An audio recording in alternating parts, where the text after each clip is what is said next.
Hello दोस्तों, स्वागत है आपका मेरे यूट्यूब ब्लॉग में। और आप सभी को रामनवमी की बहुत बहुत शुभकामनाएं। आई होप आप सभी लोगों ने रामनवमी बहुत अच्छे से सेलिब्रेट किया होगा। तो मेरे भी यहाँ भी आज नवमी है और आज हमें कन्या पूजन करनी है। तो यहाँ सुबह सुबह मेरे हस्बैंड और मेरी बहन जो है दोनों ने सुबह उठ के नहा धो के सबसे पहले पूजा करी। और पूजा करने के बाद सब कुछ काम आज इन्हीं दोनों ने किया। आज मेरा डिपार्टमेंट एकदम फ्री था। तो इन सभी लोगों ने पहले पूजा करी और पूजा करने के बाद खाना बनाया। खाना मतलब जो देवी मैया का भोग बनता है, यानी कि हलवा, पूरी, चने जो काले चने होते हैं उनका प्रसाद बनता है, वो तैयार किया। तो सबसे पहले तो जब ये भोग तैयार करने से पहले उन्होंने पूजा करी। पूजा में हवन जलाया और देवी मैया की स्तुति करते हुए खूब सारी आरतियां गाई। वहाँ मेरी बच्ची भी, मतलब हम लोग पूरा परिवार मिलके खूब अच्छे से भगवान की पूजा कर रहे थे। और उसके बाद मेरी बहन चली गई वहाँ खाना बनाने के लिए।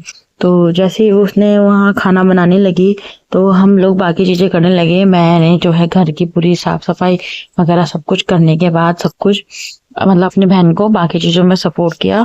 फिर जैसे ही हमारा हलवा चने और पूरी का प्रसाद बनकर तैयार हो गया था, तो पहले भगवान को भोग चढ़ाने के बाद फिर मैंने कन्याओं के लिए भोग लगाना शुरू किया।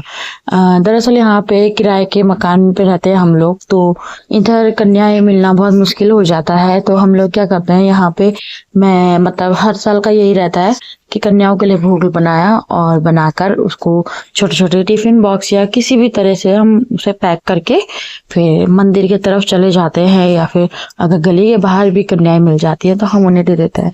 तो इस तरह से मैंने ये छोटे छोटे बॉक्सेस खरीदे थे, ये टिफिन बॉक्स के, मतलब काफी अच्छे बास्केट टाइप के थे ये।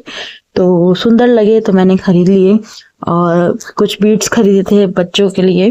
तो ये सब मैंने एक मतलब धीरे धीरे इन बॉक्सेस में तैयार करना शुरू किया, सामान रखना शुरू किया, जिसमें माता की चुनरी भी थी, उनके लिए बीड्स भी थे, और जैसे प्रसाद में हम डालते हैं नारियल वगैरह, सब कुछ हमने इन बॉक्सेस में रख के पैक करके तैयार किया। और जैसे हमारी ये पैकिंग तैयार हुई तो फिर हमने ये सब, अब हमें क्या करना था, ये सब उठा के बैग में रखना था और बैग में ले जाके फिर हम लोग निकल पड़े बाहर की ओर। और जब हम बाहर की ओर निकले तो पहले तो हमें कन्याएं कहीं नहीं मिल रही थी। तो हम लोगों ने कहा अब सीधे मंदिर के तरफ ही जाते हैं। और हम मंदिर की तरफ जाने लगे तो आगे हमें जो है एक गाय मिल गई। तो हमने गाय के लिए भी भोग बनाया था। तो हमने कहा चलो पहला भोग आज गाय को ही लगाते हैं। तो हमने गौ माता को पहले प्रसाद खिलाया। तो गौ माता के लिए प्रसाद देखो मेरे हस्बैंड किस तरह अच्छे से खिला रहे हैं।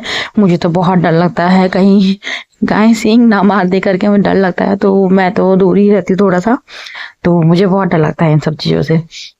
तो खैर गौ माता ने सभी पूरियां तो अच्छे से खाई थी, लेकिन हलवा और चने का प्रसाद नहीं खाया।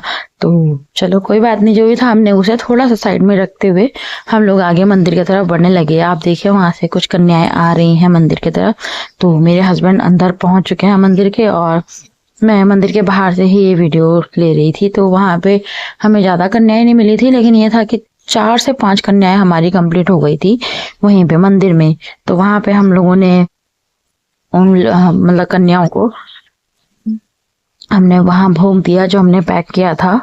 तो ये देने के बाद वहां पे थोड़ी देर मंदिर में रुके और उसके बाद फिर हम थोड़ा और आगे बढ़ने लगे। हमने कहा कि मिनिमम 9 कन्याएं तो होनी ही चाहिए।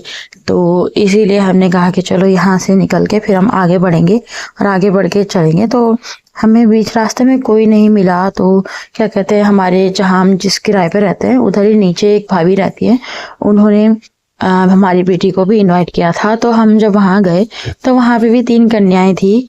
तो हमने कहा चलो ये हमारा सही हो जाएगा। फिर हमने उन 3 कन्याओं को भी अच्छे से मतलब भोग दिया उन्हें।